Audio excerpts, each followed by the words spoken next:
bonjour à tous, on se retrouve donc aujourd'hui pour un petit test du jeu Dijon directement sur le matériel d'origine, donc sur Game Boy classique.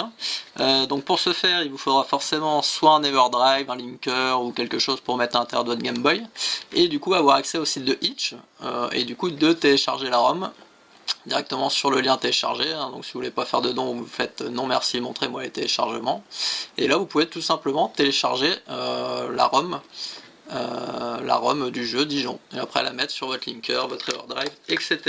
Donc une fois que vous avez fait ça, hein, plus qu'à allumer. Donc là vous allumez la console comme d'habitude. Vous savez mieux que moi du coup dans quel dossier vous avez mis votre ROM, hein. Donc moi c'est dans le dossier jeu et dans création. Donc vous là vous aurez que celui qui s'appelle Dijon.gb, hein, qui est le jeu original, et moi j'ai modifié un petit peu le jeu pour vous faire une petite démonstration. Donc moi je lance celui-là. Donc là ça se lance comme tout jeu classique de Game Boy. Voilà, donc là vous avez accès forcément au jeu, hein.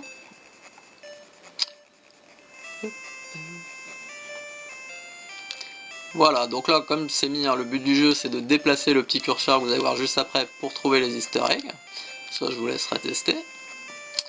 Donc là vous avez accès en fait à la carte de Dijon, donc c'est la vraie carte de Dijon, hein, donc avec des points d'intérêt que j'ai placés là où ils sont réellement dans la ville. Donc moi je vais vous montrer le premier par exemple qui est ici, qui est l'université de Bourgogne. Donc là tout simplement si vous faites A, en fait vous avez accès à un petit texte humoristique qui vous présente un peu l'université de Bourgogne. Et ensuite vous pouvez du coup vous balader avec la main directement sur la carte jusqu'à trouver en fait un point d'intérêt, voilà, qui vous donne une anecdote supplémentaire sur Dijon.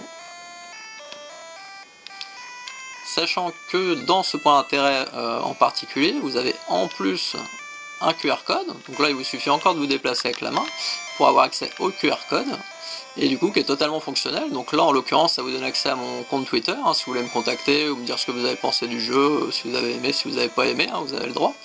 Et là du coup vous pouvez faire B pour revenir soit à l'université, soit à la carte, et en fait sur la carte quand vous faites Select, vous savez à combien d'easter eggs vous êtes. Donc là en l'occurrence 1, le but étant d'atteindre les 10.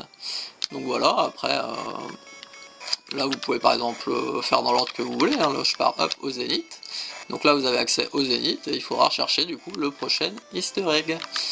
Donc voilà, je vous laisse tester, je vous laisse me dire ce que vous en pensez. Si vous avez aimé, vous le partagez, hein, c'est tout à fait, c'est 100% gratuit, donc c'est fait pour être partagé et joué, c'est le principe. Et bah allez, je vous remercie, et puis du coup bon jeu, que ce soit sur mon jeu ou sur un autre, hein, bon jeu sur la Game Boy.